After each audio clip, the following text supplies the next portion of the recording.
With the new year, there's some new changes the FAA is implementing on the medical side of things. Let's find out if it affects you on this Taking Off podcast.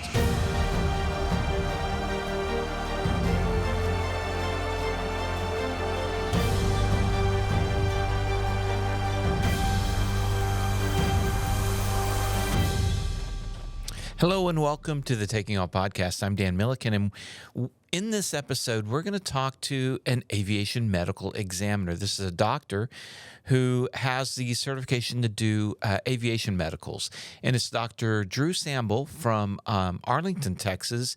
He has offices right there on the field. It's really convenient to fly in and get your medical. So there's a couple of new changes. Happy New Year, by the way.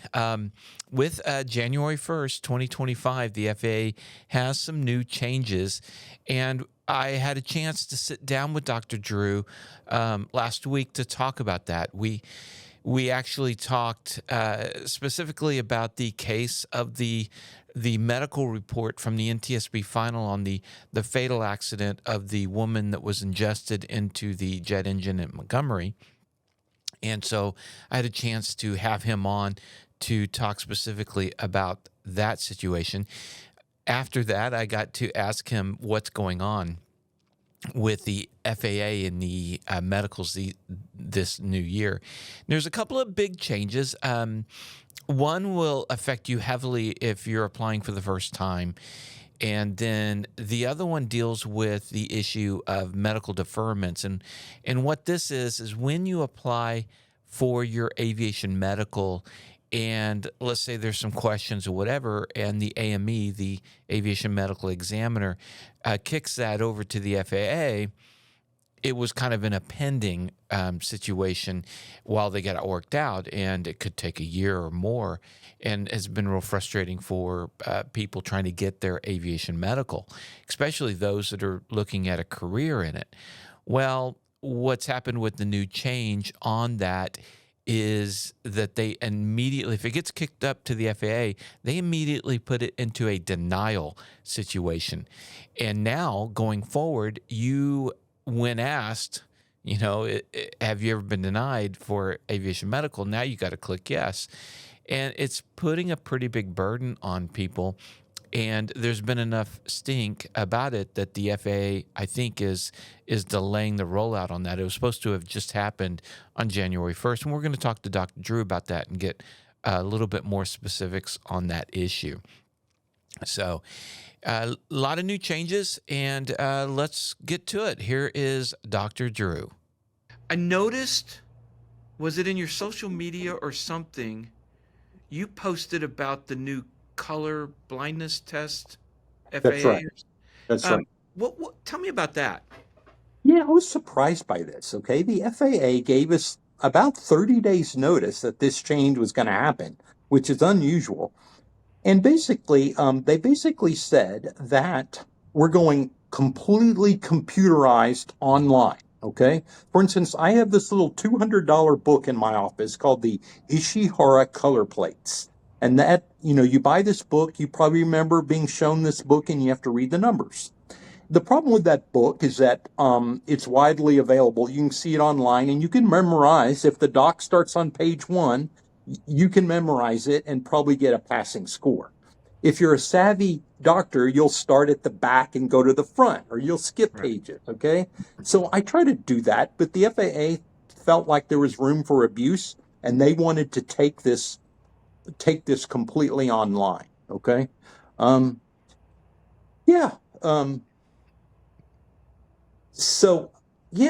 It created a few problems because now we have to decide, am I going to buy the software and the hardware to administer such tests, or am I just going to refer my students to the online testing? And this happens so fast, I'm a little bit concerned it's going to be fluid and maybe the FAA will change their mind. And so I'm just going to tell students for now, hey, go do the online test. It's $29.95 and bring me that proof of pass. Okay. Who all needs to do the color test then? Yeah. So it's a one-time test. And so any new student, medical, Any new student for their medical's got to It's do class these. 3, class 2, it doesn't matter. Yeah, any. And then once you've passed it one time, you never have to do it again. Unless you have some disease which can affect your color vision. That's pretty rare, okay? I mean, you're going to have a lot worse symptoms than color vision if you have one of these diseases, okay? Your glasses are going to get thicker and thicker and thicker until you can't pass the acuity test before you have color Right. vision issues. Yeah. Okay? Interesting. But how about for all of us that already have our certificates? Are No impact. No impact at all. good, Okay? You'll never see that test again. good, You know what? and not have to And the pay the other, 29.95. yeah, the other thing that's happened is that the FAA on the same day told us they, if you defer a student, okay, if you defer a pilot for their medical, um, they are no longer going to send you a letter saying we are uncertain of your medical eligibility, okay, and you go into this big deferral category.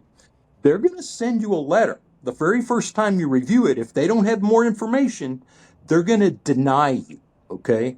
Okay. They're going to deny you, and it's up to you to get back to the certification stage or remain in that denial category. Okay. And so it's going to make people very nervous because number one, they've got to, now it's going to say from now on that you have been denied a medical. All right. That is a question on your medical questionnaire. And I think that's going to make people concerned that it's going to affect their future employability. And so the FAA has already changed their policy on this. I think the AOPA pushed hard on them and they said, okay, we're going to delay this for 90 days. And they're revisiting this policy. They're trying to get everybody in this backlog of deferrals.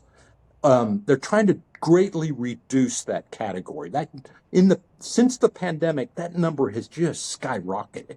Okay. Right. Well, Yeah. what was interesting to me is that this year at AirVenture, I didn't, our booth where we shoot all our in the hangar interviews out there at Flying Eyes is right across from the FAA Center. And inside there, I didn't realize this, they have their whole medical team.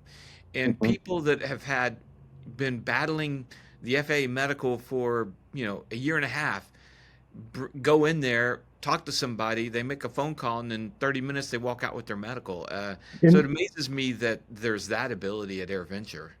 they're trying to be more personal. They Yeah, and are. they were very I, personal. yeah. I think there's a manpower shortage that exists there compared to the number of pilots that have increased greatly in in the last few years. So they're trying to do better. But boy, they have been slow, number one, to hire more people to review cases, and number two, I think modernize. I think we all think that they're in the Stone Ages in regard to how the system works. Yeah, there's room for improvement there, but it's not horrible. I've It's been compared to worse, I insurance, guess. compared to other insurance companies. Boy, I would say they're a little bit better. Wow. Okay, You that know, is, 'cause, yeah, high, high stars for the FAA for that. Interesting. What do you think is the biggest pain point right now in for pilots in medical? Is it um, finding AMEs? Is it, prescription drug? What is the biggest pain point right now? um, let me be careful with my comments and let me try to be accurate. Um, I think the biggest pain point is if you get deferred is that waiting time.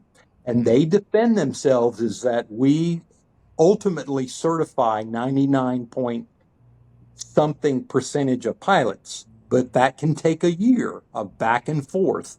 And I think that year waiting process can be very painful. And like I've said in the past, it sure pays to be prepared going into your medical. So even if your doctor has to defer, boy, by the time they review your records, everything is there to get to yes on that first review, which usually happens. We're usually going to review your medical in the first 3 to 4 weeks. Okay. So I'd like to see us get to more yeses in 30 days. Okay. And then what would you say to a brand new student pilot? What advice would you give them for going after that first medical? Yes. Think about your medical history because it's not only how you're doing on that given day, but have you ever had a medical condition which could interfere with your medical certification? The most common one is ADHD. Okay. Mm. And so many kids during the pandemic, due to struggling with distance-based learning, were diagnosed or maybe incorrectly diagnosed with an ADHD type problem. Okay. And it corrected itself with maturity, better learning environment, and, less anxiety from once we got out of the pandemic. Okay. So, So yeah. what should And they do? also, uh-huh. If have you ever been diagnosed ADHD? I mean, do you lie and say no? Do you tell the truth and then get dinged? I mean, what are No, they faced with?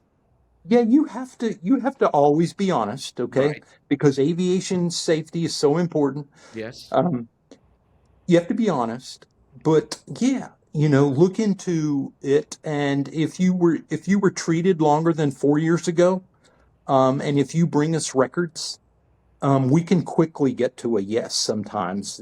To Mm. then having to push, it just creates this huge backlog of trying to figure things out. Okay, and then finally, um, if it wasn't ADHD, it was anxiety. Okay. A huge number of kids didn't do well with social isolation during the pandemic, and they sought help for anxiety. And if they were smart, they did cognitive based therapy, basically building resilience, talking it out. Or if they were just very quickly treated, they threw a pill at them and said, "Hey, take this anxiety pill." Okay. But yeah, so the FAA is going to have questions. Okay. How severe was your anxiety? Were you ever suicidal?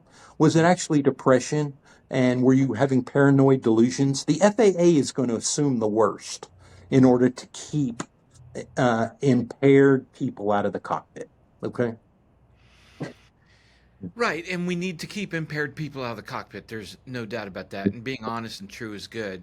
Yeah. So let me ask you about then on the professional side for professional pilots, there is the whole debate on mental health for the professional pilot. They don't want to get medical assistance or Mhm. medical, whatever, because they're afraid that they're going to lose their livelihood. Mhm. I mean, I know one pilot who had a medical procedure that she kept putting off forever, even though she was in a great deal of pain because she was afraid for her job, and it ended up being not a big deal. But there's a lot of pilots, both on the physical and the mental side, that don't get the help that they probably need, and because they're scared they're going to lose their medical. You're What right. would you say to that? I would say get some help because a lot of these problems get better with time. And the most common diagnosis is an adjustment disorder, okay? Where you grieve over you lose your spouse either through death or divorce, or you lose your job due to bankruptcy or a layoff, and it really affects your ability to cope for a while. And some people turn to drugs or alcohol to deal with these things, but it's so much better to go talk to a counselor. And if you go talk to a counselor and you bring us the records and it clearly states that, yeah, you had a serious problem, but you're a lot better, then you're gonna walk out with your medical. Okay. Especially if you bring me the records and show us that you're doing so much better. Okay. Um, yeah. So So, it's always and better to seek professional medical help rather than self-diagnosing with or self-treating with alcohol or drugs. it does. And even if you don't, go to alcohol and drugs, sometimes these chronic stressors can build up and lead to things like PTSD, okay? Where you really, don't resolve conflict, you don't, and it leads to chronic sleep issues and poor performance. All right. I think one question that everybody has. When I hand them the urine cup, they go, "Doc, is this a drug test?" And I go, "No, it's not a drug test." I go, "Oh, why don't we do drug testing?" And I go, "Well, you would greatly increase the cost of your medical, okay? No. Because we would have to, provide a service that shows chain of custody, okay? And it's going to really increase the cost. And since most people are not drug abusers, most people, yeah, you're sort of innocent until proven guilty, right? Yeah. Right. Yeah, and that's the great thing about aviation is so much is done on the honor system, and I really Mhm. appreciate that. And hopefully, we don't abuse that to where they do start to create all these, even more rules because we're not being honest. So, Right. yeah, Okay. yeah. All right. Well, cool. Well, thanks for coming on the show, and hopefully You're, this will help people. yeah, And yeah, if Dan. Hey, yeah, uh well, I was was going to this say, and if okay? people want to get a hold of you, what's the best way?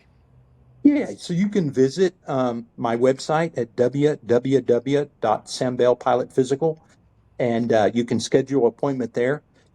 My email is on there. You can always send me an email, and I'll be happy to respond and encourage everybody to reach out to me with any concerns prior to walking in cold for your medical.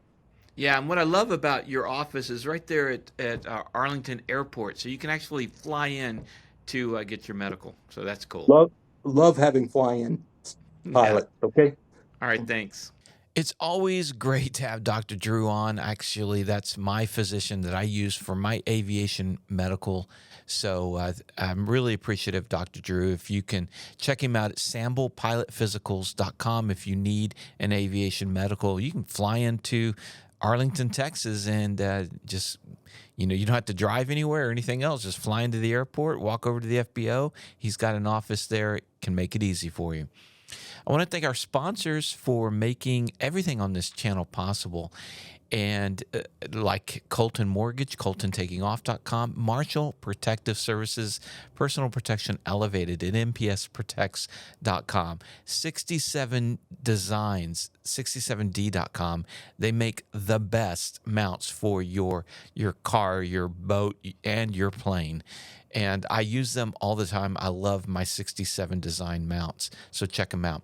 Z Vision, the brightest taxi landing lights out there, xevision.com. I just put a couple of wingtip lights on Lola, my Cessna 210, and it's amazing how that lights up everything. There is nothing brighter than that. And also Clemens Insurance, clemensinsurance.net.